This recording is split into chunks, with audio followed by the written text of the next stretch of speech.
Hi, this is Mark from Pure Energy Meditation, and this is video blog number 5. And you probably can't see, but in case you're wondering, this finger's looking a bit black and a bit blue. I actually broke it yesterday, and I'm only pointing this out because it reminded me that I'd like to do a video about healing. And so I'm not going to go into that right now, but it's just kind of put that out there. If anyone's really interested in finding out about how meditation can help with healing, then kind of drop me a message, comment on this video, and when I get the time, I'm going to do a video specifically about when you hurt yourself, what that can actually mean, and how you can actually really aid the healing process using meditation. But I'll leave that for now, because the reason I'm filming this video is to answer another really good question. And again, it's a question that's come up in different guises over the years, and on the surface it seems like a really simple question, and that is, how do you prepare for the next step or the next stage in your meditation? In order to answer that, I think really we need to put some context in place. So first of all, let's really just, in a very simple way, look at the different steps on a meditative journey, because everyone starts in the same place. So and I've kind of covered this on video number 1. Link. We're all coming from our mind, our emotions and our body, and put that all together we've got a personality, and that's kind of like the default starting point for anyone. That's human being 101. That's where we all kind of experience life from. That's where we all start. There's lots of seemingly different types of meditation, but really the more you do, you start to see that there's a lot of commonality behind all the meditations. And really, they all dissolve down to the same fundamental principle, which is that there's stillness and love, and that if you're lucky enough to access higher energy, and again I talk about this in video 1, so what is light and sound? There isn't lots of different types of universal energy. There isn't just one. It's just light and sound and love. And if you progress along that kind of route of experiencing this and then becoming more kind of, what's the word, the best way of describing this? Becoming more aware within this energy, then there's a sense of progression. I say sense because all progression ultimately requires a kind of a sense of location, but ultimately we start as a personality, and we never lose that. That is always contained, that is always supported by the greatest states of consciousness that we can get access to. But there is definitely a progression, and I think that's a really important thing to point out, because I've met quite a few people now who've been meditating 20-30 years on the same thing, and they've got a goal, they want to progress, but they're not progressing. And so it's really important that, teachers of meditation make it very clear it is possible to progress. And so you start with the awareness of personality, and there's various forms of meditation you can do within that remit. So, mantra, mandala, focusing on a candle, yoga, tai chi, movement-based stuff, breath meditation, which is really important. A whole load of other kind of forms and variants on this, including kundalini, which is all contained within the lower levels. And then there's light and sound energy. And when you get access to that, and again, referring to video 1 if you haven't seen it, when you first get access, what's revealed is that there is light and sound energy, and that you can now perceive it. And this is, again, I'll refer to video 1.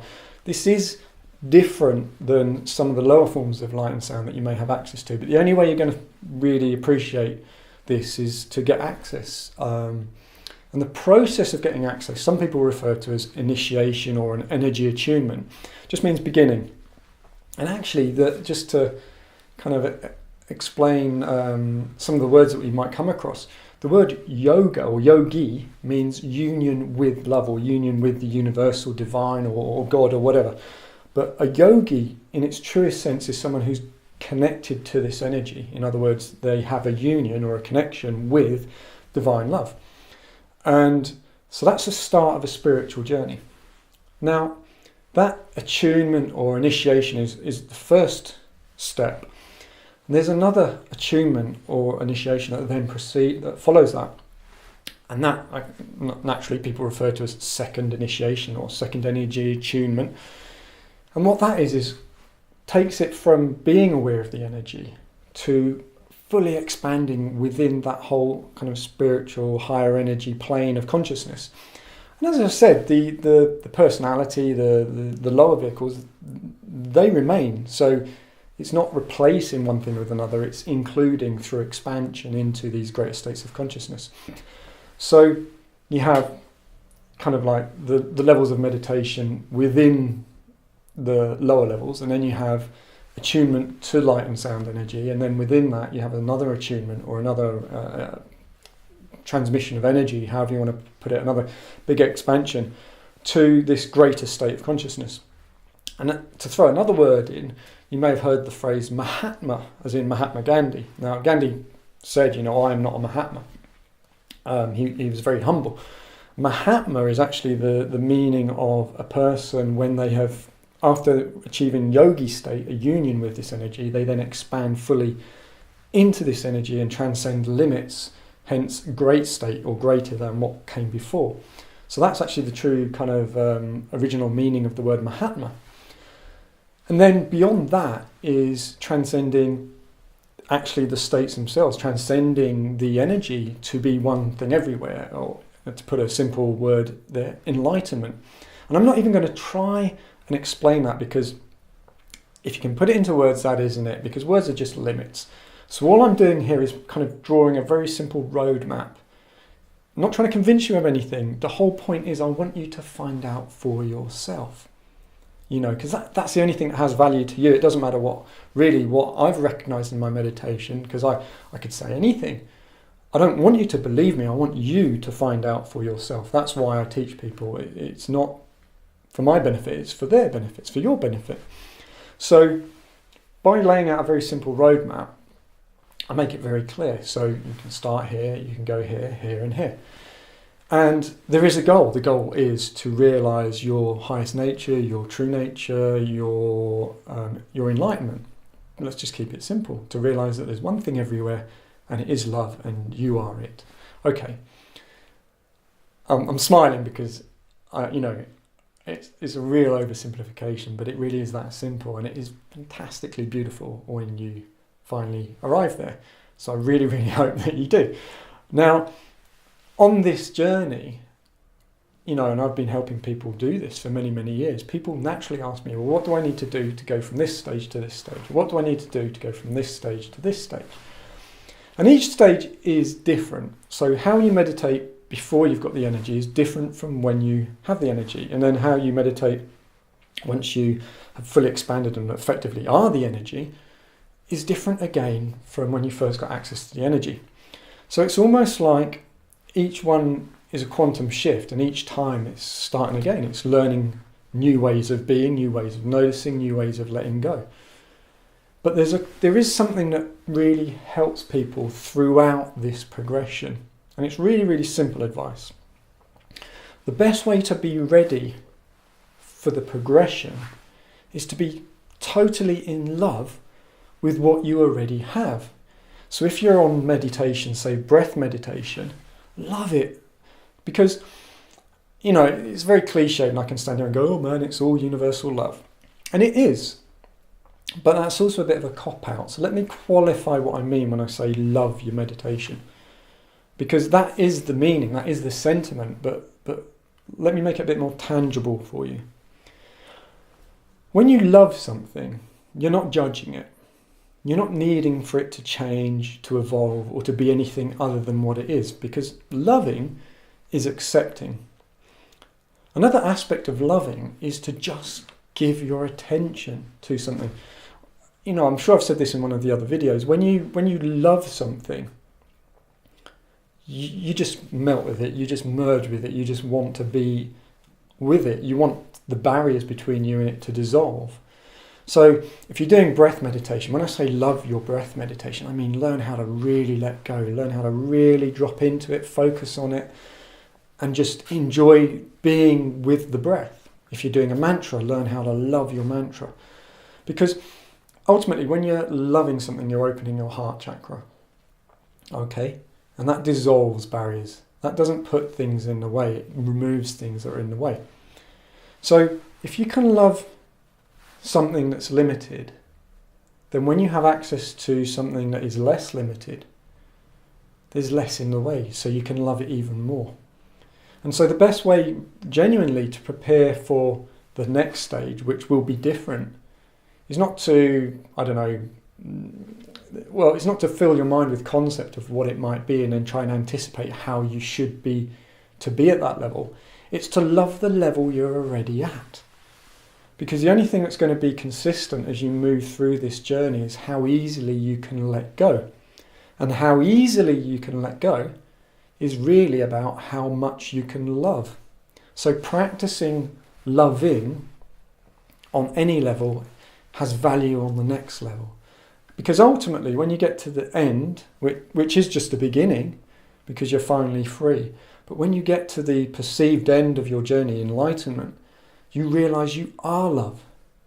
And throughout that journey, if you've been practicing being in love and receiving love and giving love, then you've already kind of experienced it from every angle, so that when you finally get to the point where there are no angles, where there are no edges, where there are no boundaries, where there's no time, where there's no limits, where there's just love, then you've already kind of learnt how to channel that, learnt how to benefit from it, learnt how to contribute.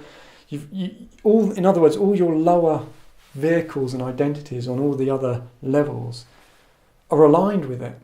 So the experience is that much easier, that much more complete, that much more beautiful. The state itself is already complete. Enlightenment doesn't come into being when you realise it. It's already there. It was before you, it will be after you. But in terms of you and your perceived journey to it, there's a lot of difference you can experience the more you can love, the more you can let go, the more you can just be. So when someone's on breath and they want to get access to the energy and they say, well, what's the best thing I could do? I generally give them this advice. I say, look, enjoy your meditation, which is just another way of saying love it. Learn to let go into it, learn to just be present in it. Whether you're doing 5 minutes, 25 minutes, an hour and 5 minutes, or 5 hours, really come from the heart.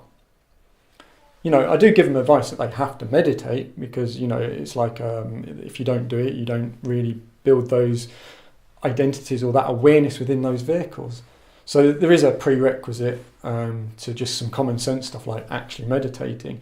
And on a common sense side of things, if you want to kind of look at, I've kind of listed out some of the things that really help people to get ready to start on this energy meditation, then I'll put a link on the side here, and I'll put a link in the bottom on YouTube for a link directly to the page on my website. But yeah, just coming back to the question, so what's the best way of preparing for the next step, whether that's kind of moving from breath and mantra onto light and sound energy, or whether that's moving from awareness of light and sound energy to the much greater expansion, which we'll call second stage, or whether that's moving beyond second stage to enlightenment. Whenever someone's preparing, the best advice is always love what you already have, because what's coming is new. It's going to be different. It's not something you can imagine or anticipate. It's going to be a kind of like a paradigm shift in terms of your consciousness, because you're not coming at these things through your mind. So you can't learn some rules here that equally apply here and equally apply here. The only thing that's consistent is the heart.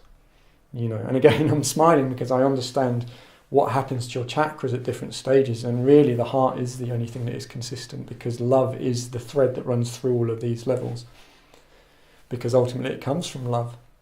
So really, really simple advice: just love what you already have. It's fine to have ambition. It's fine to want to progress. And remember, whoever your teacher is, if they have access to all of this, then they want you to have access to all of this. If they're a true teacher of spiritual meditation, then they want you to progress. So when I'm working with someone, it's not a case of, I'm holding them back. I want them to progress. So they don't need to worry about, showing a desire, because I have the desire for them to progress. What I'm waiting for is to see, do they already value what they already have? Because there's a nice saying, if someone can't value £10, or then why would they value £1 million? In other words, if you can learn the value of what you already have, the universe will give you more, because that's the natural order of things. So in the same way, if you can already love the meditation you have access to, then you're in a really good place from the heart to open up even more when you have access to more potential.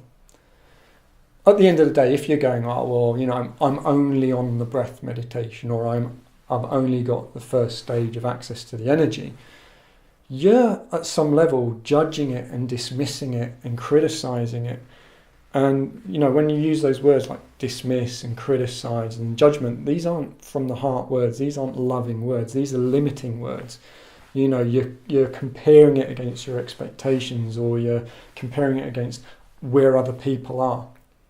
So in terms of meditative ability, I've seen people who are much more able and they haven't even got access to the energy. And I've seen people who've got access to the energy, but they're not really moving with it because they're in a frame of mind of comparison and contrast. Well, I want to be at the next step and I'm only at this step. Whereas the people that are just loving what they're experiencing are in the moment. It's as simple as that. Because all comparison, all desire, all criticism, all judgment isn't in the moment. We're coming back to a real core theme here. Meditation is about being present. So if you really are able to just let go and do your breath meditation, it will be amazing. And in that moment, there won't be a desire to progress because you're just totally in the moment. And that is the best place to be for when you receive the energy to move on to the next step. And then when you receive further achievements to move on to the next step. And then when you transcend all of that and just realize that it was love all along. So keeping it really simple, just love what you already have access to. Thank you.